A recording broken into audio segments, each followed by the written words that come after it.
السلام عليكم ورحمة الله وبركاته. أهلا بكم في قناتنا عالم الكرة. التشكيل المتوقع لنادي الزمالك: ضد أوتوهو الكونغولي، يستعد الفريق الأول الكروي في النادي لمواجهة نظيره أوتوهو الكونغولي في تمام الساعة 13:00 اليوم السبت. من المتوقع أن يدافع معتمد جمال المدير الفني للزمالك بهؤلاء أمام مستضيفه بطل الكونغو.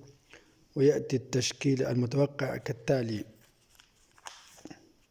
محمد صبحي في حراسة المرمى، محمود بنتايك، حسام عبد المجيد، محمد إسماعيل، محمد إبراهيم في خط الدفاع، محمد شحاتة، أحمد فتوح، عبد الله السعيد في خط الوسط، شيكو بنزا، ناصر منسي، خوان بيزيرا في الهجوم.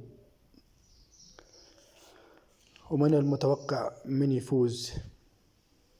اكتبوا لي في الكومنتات من يتوقع من يفوز. هل الزمالك عملها بخبرته ولا أوتاها لرأي تاني أمام جمهوره وسط أرضه؟